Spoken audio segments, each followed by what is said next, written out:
Good morning. It's June 11th. This is To My Liberal Friends. When our founding fathers wrote the Constitution, there was only one court mentioned in the document, and that's the Supreme Court. It clearly outlined how the court would function as a third branch of government. Looking at the three branches, we know the legislative branch writes the laws, the executive branch implements those laws, and the judicial branch ensures they comply with the Constitution. Ever since Donald Trump assumed office in January, we have watched him use the power of the presidency to execute laws and to make attempts to shrink the size of government.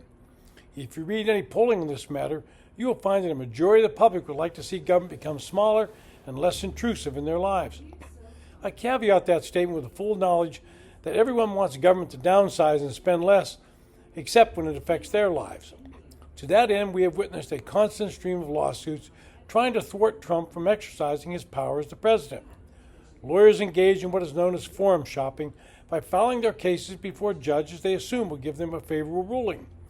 As we closely examine what these districts judge, I would remind you they are the lowest level of the federal judiciary. We find that the majority of decisions being handed down that go against the administration are being issued by judges appointed by Democratic presidents. Over and over, we have seen these district court judges issue opinions that they have decided should apply nationwide. But the tide is turning. These cases wind their way upward through the appellate levels. The Trump administration is starting to win some victories. Last Friday alone, 3 more wins were added to the list. The D.C. Circuit Court of Appeals ruled the White House may exclude AP from its press pool, while SCOTUS stated a district order requiring DOJ to heed a Freedom of Information Act request and ruled that it can access Social Security Administration records. These rulings follow a spate of similar wins last month. On May 30th, the Supreme Court stayed a district court ruling that DHS Secretary Kristi Noem couldn't revoke former President Biden's parole of 532,000 non-citizens. On May 29th, the U.S. Court of Appeals for the Federal Circuit stayed a U.S. Trade Court ruling that President Trump's tariffs are somehow unlawful. And on May 22nd, SCOTUS stayed a district order reinstating 2 Biden administration officials fired by Trump. On May 19th, SCOTUS stayed a district court ruling that Secretary Noem does not possess the legal authority to terminate the temporary protections that provided for 350,000 Venezuelan non-citizens. And there are even more wins for the administration. In April, the administration won 2 more cases before the Supreme Court. On April 17th, Justice Elena Kagan declined to stay a deportation order involving 4 Mexican nationals without referring the case to the full court. On April 8th, SCOTUS stayed a district court order to reinstate 16,000 fired federal employees.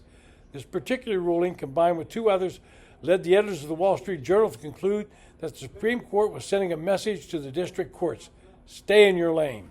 There are 6 more cases pending before the court in the emergency docket, half of which invite definitive ruling concerning these nationwide injunctions being handed down by district judges. District judges, in my opinion, exceed their constitutional authority when they issue universal injunctions.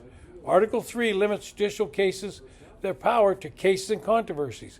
That means that the judges are supposed to resolve disputes between the parties in front of them, not set nationwide policies. Judges are supposed to interpret and apply the law, not create it. Our system of checks and balances demands that we respect this constitutional limit. Now, anyone that's a student of our constitutional form of government clearly understands that the American people set the direction of national policy through elections. The entire reason that the third branch of government is insulated from the electoral process is because judges are supposed to stay out of politics. And with that in mind, the chairman of the Senate Judiciary Committee, Chuck Grassley, has introduced a bill to solve this problem. The Judicial Relief Clarification Act will remove the power of district judges to issue universal injunctions.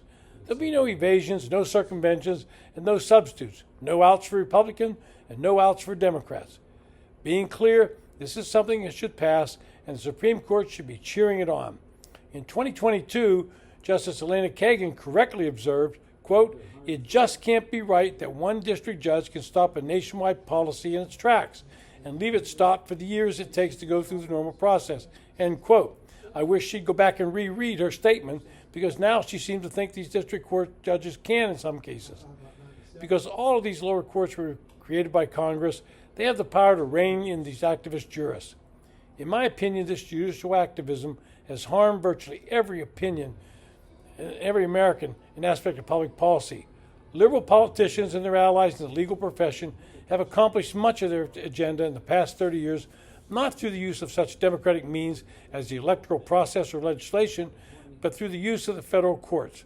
The American people will never be able to regain democratic self-government and thus shape public policy until we curb activist judges. Congress can and should be an ally in this means of returning our country to constitutional government and the rule of law. This has been To My Liberal Friends. Thanks for listening.